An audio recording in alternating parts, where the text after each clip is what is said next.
I mean, it was amazing. It was a gas. The crowd was very welcoming. They were very responsive. At 62, Johnny Depp finally reveals what no one deemed possible. Johnny Depp kept a secret for 40 years, not about pirates or Scissorhands, but about the night he dropped out of school at 15 to sleep in a van with a garage band, about living in Hunter S. Thompson's basement next to gunpowder kegs, about texts so violent they shocked a courtroom. In October 2024, he opened an art show that revealed what no Hollywood insider saw coming. The paintings showed why Disney executives thought he was drunk on set, and why he was right all along about something everyone got wrong. Johnny Depp's journey didn't begin in the spotlight. He was born on June 9, 1963, in Owensboro, Kentucky. His mother, Betty Sue Palmer, worked long shifts as a waitress, while his father, John Christopher Depp, was a civil engineer. Life at home was unstable. By the time Johnny was 7, his family had moved more than 20 times, finally settling in Miramar, Florida. His childhood was filled with chaos. His parents fought constantly, and the emotional tension at home ran deep. When he was 15, they divorced, leaving lasting scars. Depp later called his mother the meanest human being I have ever met. But through all the turmoil, a spark began to grow. In the middle of Florida's heat and disorder, surrounded by rock music and broken routines, Johnny found a strange sense of identity. At 15, he made a decision that most teenagers wouldn't even dare to consider. He dropped out of high school. He didn't leave to act or work a job, he wanted to play music. He joined a garage band called The Kids. They were loud, hungry, and determined. The band started making waves in Florida's underground scene, opening for legends like Iggy Pop. But survival was brutal. The group shared cheap meals and slept in their van. They were barely scraping by. But Depp didn't care. He wasn't chasing comfort, he was chasing sound. What he didn't realize was that this passion for music would soon lead him somewhere completely unexpected. In 1983, when he was just 20, Depp married makeup artist Lori-Ann Allison. She was 6 years older and full of hope for him. Together, they moved to Los Angeles, dreaming of making it in music. Depp picked up odd jobs, the most soul-crushing of which was selling ballpoint pens over the phone. Day after day, he would cold call strangers, trying to sell something he didn't care about. He was broke, frustrated, and unsure if the dream was even worth it. But Lori believed in him. She had friends in the entertainment industry, and one of them was about to change Johnny's life forever. That friend was Nicolas Cage. He saw something in Johnny, a charm, a mystery, a presence. Cage urged him to try acting. Depp wasn't convinced, but he went to a meeting with an agent anyway. Then came the audition for A Nightmare on Elm Street. Depp wasn't even there for himself, he had tagged along with a friend. But director Wes Craven's daughter noticed him. She thought he looked dreamy. That was enough. Depp got the role of Glenn Lance, a teenager who meets a bloody end when a bed swallows him whole. The film came out on November 9, 1984, and earned over $25 million on just a $1.8 million budget. That one gruesome scene launched his career and pulled him out of the shadows. Then came 1985. Everything changed again. His band, The Kids, finally collapsed. So did his marriage. Music, the thing he had left school for, was over. He had no plan B, just the strange new world of acting, which was suddenly opening up to him. The choice was brutal: keep chasing the music that had led to nowhere, or dive into the unfamiliar path of film. He chose acting. What looked like failure at the time would soon become the beginning of something massive. 2 years later, in 1987, he became a household name. He landed the role of Officer Tom Hansen in 21 Jump Street, replacing Jeff Jagger. At just 24, Johnny Depp was suddenly on every teenage bedroom wall across America. The show wasn't just popular, it was a cultural phenomenon. It tackled tough subjects like drugs and violence, and it turned Depp into a global teen idol. But Johnny hated it. He felt like he was being packaged and sold. He saw his character as flat and predictable. Fame was suffocating. He started clashing with producers and even tried to get himself fired by wrecking his trailer. The world loved him, but he wanted out. So he rebelled in the most unexpected way. He chose roles that made people scratch their heads. In 1990, he starred in Cry Baby, a wild satirical film by John Waters. Depp took the role not in spite of the fact that it mocked teen idols, but because of it. Waters said he picked Depp after seeing his face plastered on every teen magazine in a grocery store. Johnny used Cry Baby to destroy the heartthrob image he never wanted. The film flopped at first, making just $8.3 million on a budget of up to $12 million, but over time it became a cult classic. More importantly, it sent a clear message: Johnny Depp would not play by Hollywood's rules. Later that same year, he made a move that would redefine his career. He teamed up with director Tim Burton for Edward Scissorhands. The role was strange, silent, and deeply emotional. Depp played a lonely artificial man with scissors for hands who just wanted to be loved. It was nothing like his earlier roles. The performance drew praise from critics and audiences alike. The film made 4 times its $20 million budget, and confirmed what Johnny had been trying to prove: he was more than a pretty face, he was an artist. From that moment on, he steered clear of anything safe or expected. He turned down big offers in favor of characters who were misunderstood, dark, or downright bizarre. He said he never returned to TV. Never. He told interviewers, "I'd rather pump gas." He wasn't chasing money or fame anymore, he was chasing meaning. And while his career was taking shape, his personal life was just as intense. After his divorce, he fell into a deep relationship with actress Sherilyn Fenn. They met on the set of a student film and were together for over 3 years. Their bond was strong enough for a brief engagement, and she even appeared on 21 Jump Street. Then came Jennifer Grey. Depp proposed to her just 2 weeks after they met. The engagement lasted 9 months before it unraveled. The fame, the pressure, the image he despised, it was all too much. But his next relationship would become legendary. In 1989, at the Great Balls of Fire premiere, he met Winona Ryder. Their connection was instant. Within 5 months, they were engaged. Johnny even tattooed "Winona Forever" on his arm. The relationship became a symbol of Hollywood romance in the early 90s. It ended in 1993, but not before it became a part of Depp's story: intense, passionate, and full of raw emotion. When Johnny Depp played Edward D. Wood Jr. in Ed Wood back in 1994, he didn't just act, he became the man.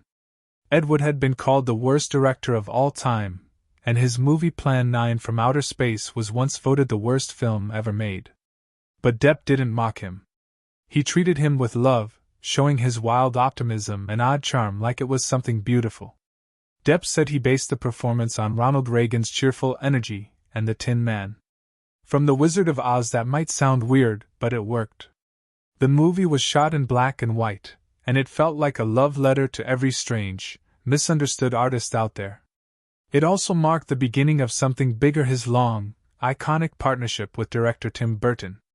Together, they found magic in the shadows. 5 years later, Depp and Burton teamed up again for Sleepy Hollow. This time, Depp played Ichabod Crane, a nervous, smart investigator trying to solve murders in a haunted town. The studio originally wanted someone like Brad Pitt, but Depp had a very different vision. He wanted Crane to be soft, awkward, even afraid of spiders. He even asked for a long fake nose inspired by old-school characters like Sherlock Holmes and even Angela Lansbury. The studio said no to the extreme stuff, but the result was still unique. Crane was no hero. He fainted, freaked out, but used science and logic to solve crimes. The dark fog, creepy forests, and Danny Elfman's music made the whole film feel like a spooky dream, and people loved it. The movie made over $27 million and even won an Oscar for art direction. In 2005, Depp took on one of his most talked about roles, Willy Wonka in Charlie and the Chocolate Factory. But this wasn't the fun, colorful Wonka people remembered.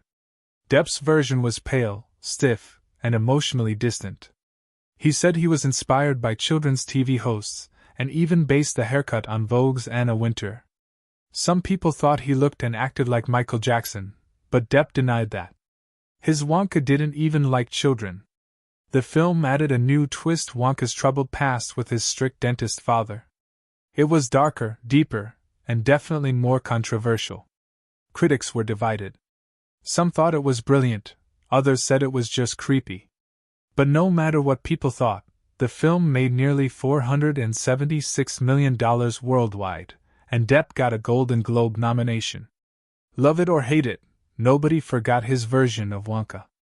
That same year, Depp took on another challenge. He voiced Victor Van Dort in Corpse Bride, a stop-motion animated film directed by Burton. Depp was filming Charlie and the Chocolate Factory during the day and recording for Corpse Bride at night. It was a quiet, emotional role. Just with his voice, he had to show Victor's fear, kindness, and growth. The story, inspired by an old folktale, followed Victor from the land of the living to the land of the dead. It was sad and funny at the same time. The animation was also groundbreaking. It used digital cameras instead of film, which made it sharper and faster to shoot.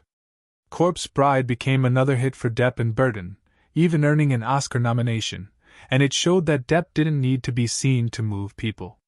In 2010, Depp came back as the Mad Hatter in Alice in Wonderland. By then, he and Burton had worked together so much that their connection felt effortless. Depp's Hatter was emotional, loyal, and a little mad, sometimes happy, sometimes heartbreaking. The mix of CGI, costumes, and live action made the movie feel like a dream, and it worked.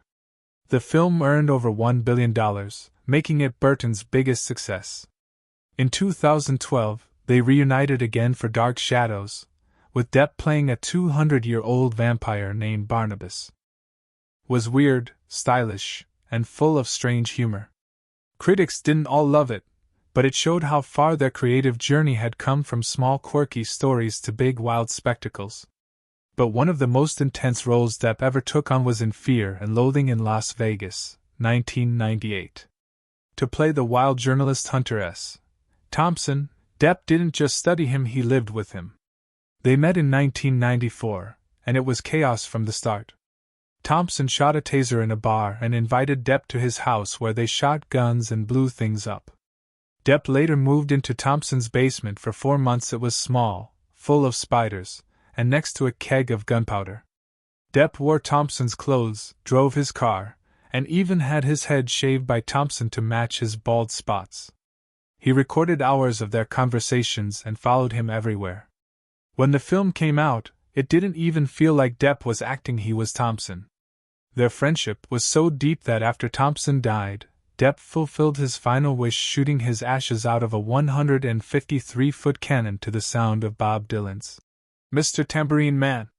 It was more than a movie, it was a bond full of love, madness, and total devotion. But Depp's range didn't stop at strange, broken heroes. In Donnie Brasco, 1997, he played an undercover FBI agent who infiltrates the mafia. The story was real. Joseph Pistone spent 6 years pretending to be a mobster. Depp trained with Pistone to understand how dangerous that life was. A single mistake could get him, or his friends, killed.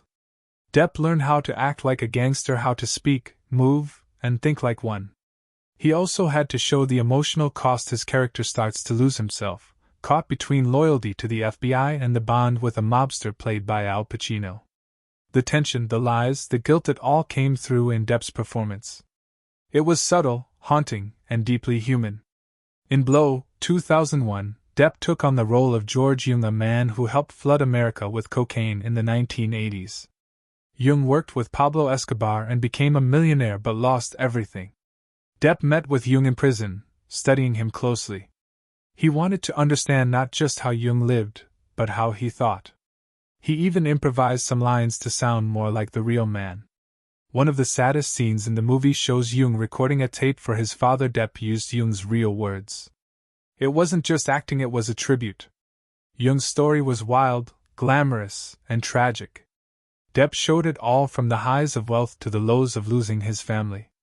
They became close friends, and Depp later said he loved Jung from the moment they met. Johnny Depp was already known for playing strange, offbeat characters. But in 2003, he did something no one expected. He signed on to star in a Disney pirate movie. What he brought to the screen, though, wasn't just a pirate. It was pure chaos. He showed up at the first table red, slurring his words, stumbling, and moving like a rock star who hadn't slept in days. Everyone thought he was joking. Disney executives were so confused they actually asked if he was drunk. One of them even thought he was ruining the entire film. But Depp wasn't joking. He had modeled his entire performance on Keith Richards, the wild guitarist from the Rolling Stones. To him, 18th-century pirates were the rock stars of their time, and Richards he was the perfect modern version, rebellious, unpredictable, and somehow still standing. Depp even added a bit of the cartoon skunk Pepe Le Pew to the mix, giving Jack Sparrow a weird kind of charm and optimism. He refused to tone it down. Disney could either accept his version or replace him. They didn't replace him. Critics didn't just like it, they were amazed. Roger Ebert called it original in its every atom. Another critic said it was a masterclass in comedy acting. For Depp, this risky move paid off.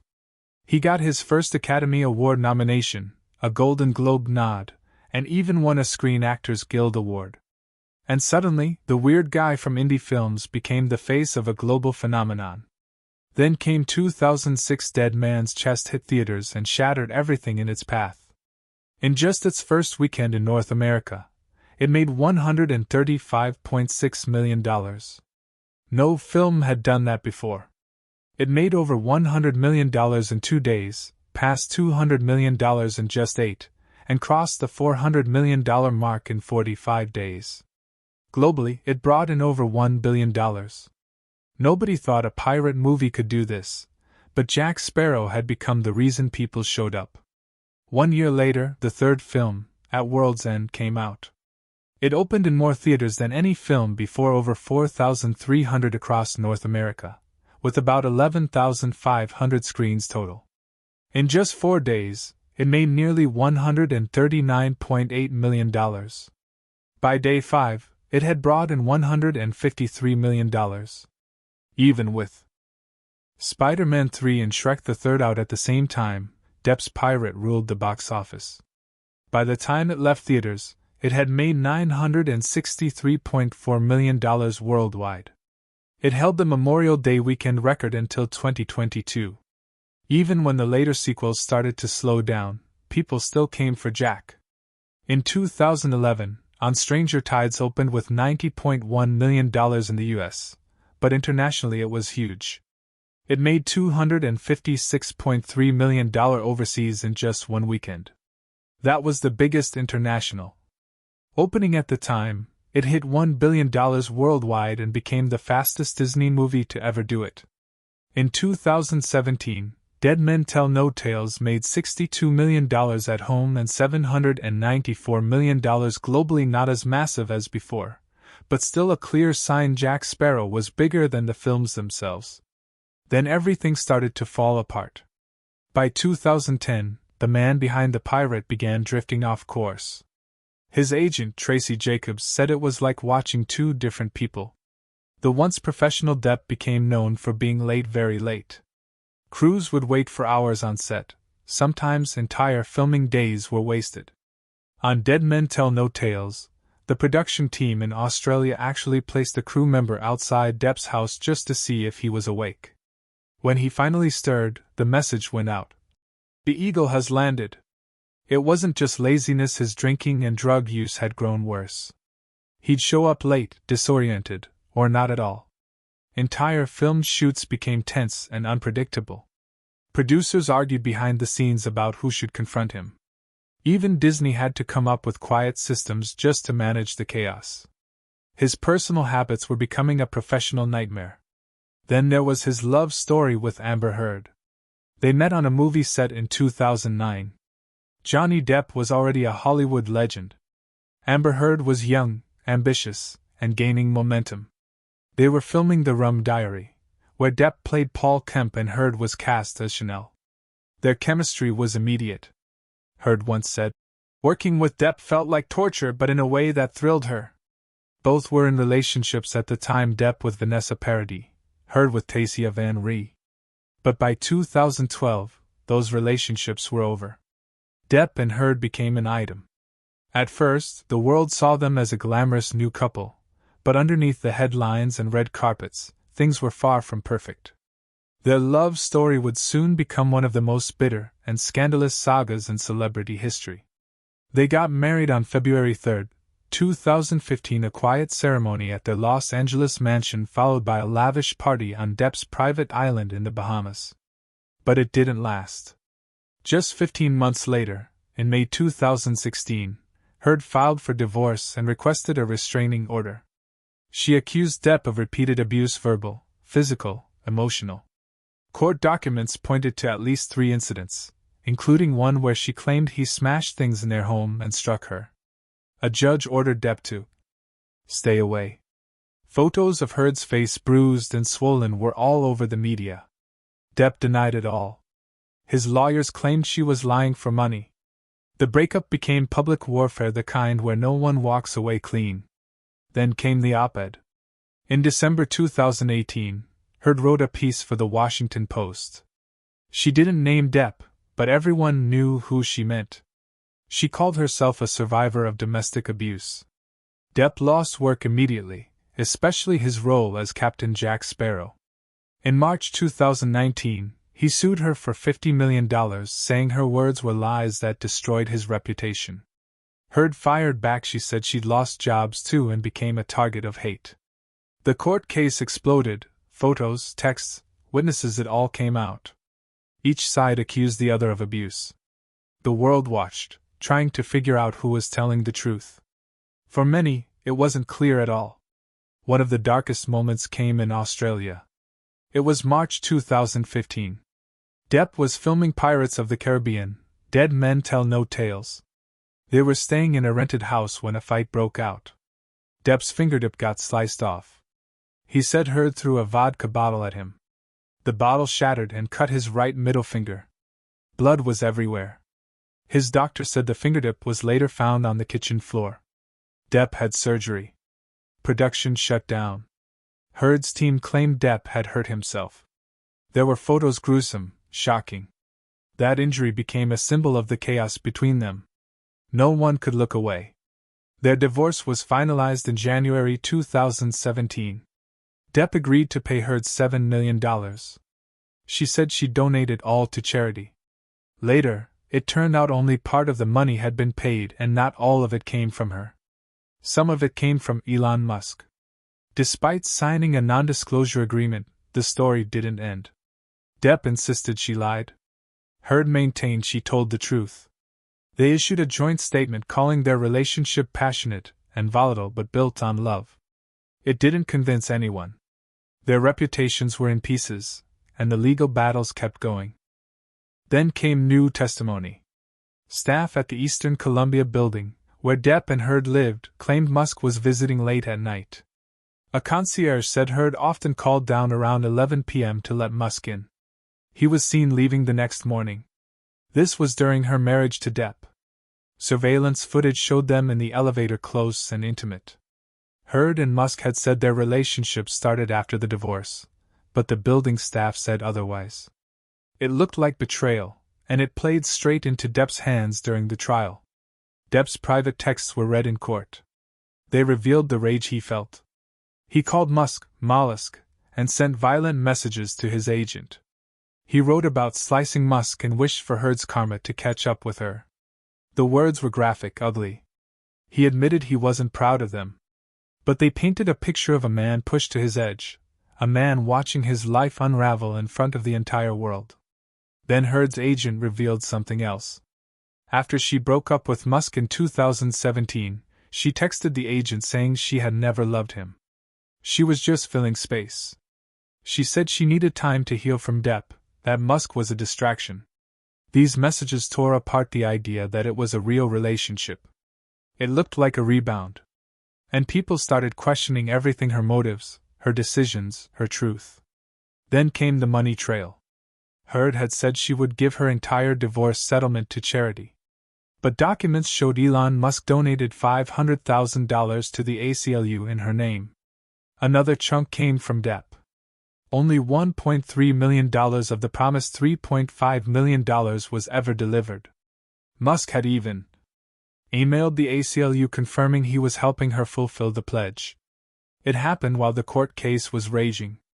It looked strategic, like she was trying to keep her image clean, but the truth chipped away at that carefully built story. Finally, in 2023, Walter Isaacson's biography of Musk revealed just how toxic that relationship really was. Musk called it the most painful relationship of his life. His brother Kimball said Heard was a nightmare. His family hated her. Isaacson described it as a dark vortex. Musk said it left him with lasting emotional scars. Yet there were moments of passion too. Heard once spent 2 months making a custom costume to dress as Mercy from Overwatch, Musk's favorite game character. It was twisted love. Musk later admitted, "I am often a fool, but especially for love." Heard said she still loved him. She added, "Elon loves fire, and sometimes it burns him." Johnny Depp was one of the highest-paid actors in Hollywood history. After the massive success of Pirates of the Caribbean in 2003, he became a global superstar. He was getting $20 million upfront for each film, plus back-end bonuses $40 million per Pirates film, and even $55 million from Alice in Wonderland, which made over $1 billion worldwide. With numbers like that, you'd think he was set for life. But in October 2017, he shocked the world with a lawsuit. He claimed that his business managers had mismanaged $650 million over nearly 20 years. He sued a firm called the Management Group. Depp said they didn't pay his taxes, took out loans without telling him, and spent his money carelessly, like overpaying for security. They had taken $28 million in fees, around 5% of his earnings, for 16 years without a written contract. He said they hid how bad things really were, and by the time he found out, he was in deep financial trouble. The case dragged on for months. Finally, in July 2018, it was settled just weeks before it would have gone to trial, a trial that could have exposed everything to the public. But the drama didn't end there. In April 2018, 2 of his longtime bodyguards sued him. Their names were Eugene Arriola and Miguel Sanchez. They claimed they weren't paid properly after joining his private security team in 2016. They weren't given overtime, meal breaks, or rest periods, basic things required by law. But it wasn't just about the money. They described a chaotic work environment. They said they had to babysit Depp, shield him from the public, and even drive him around while he was allegedly under the influence. They were exposed to dangerous situations, including being around illegal substances and vehicles. They claimed they were more than guards, they were caretakers, chauffeurs, and damage control. Then came another major blow. In July 2018, a location manager named Greg Rocky Brooks filed a lawsuit over something that happened the year before. It happened on the set of City of Lies, a movie Depp was working on. One night, filming was supposed to stop at 10 p.m., but Depp wanted to keep going. Brooks managed to get a short extension, but by 11 p.m., the police told them they had to wrap it up. When Brooks passed that message along, someone told him to deliver it directly to Depp. That's when things exploded. Brooks said Depp smelled like alcohol. He started yelling, "Who the are you? You have no right to tell me what to do." Then, according to the lawsuit, Depp punched him twice in the ribs and shouted, "I'll give you $100,000 to punch me in the face right now." The film's release was delayed. The lawsuit made headlines. Depp's image, already damaged, took another hit. Brooks claimed Depp had to be physically held back by his bodyguards. The whole crew saw it. The incident embarrassed the production, delayed the film, and added to Depp's growing list of problems. The court case kept dragging on. By 2022, it was still unresolved, but Depp had just won his high-profile defamation trial against ex-wife Amber Heard, and the timing of another public trial could have ruined everything he was trying to rebuild. So just days before the City of Lies case was set to go to trial, it was quietly settled. No public courtroom showdown, no new headlines, just silence. The details of the deal were never revealed. But Depp wasn't done surprising people. In October 2024, he returned not in a movie, but in the art world. He launched a solo exhibition called A Bunch of Stuff in Manhattan's Chelsea neighborhood, one of the world's most respected art scenes.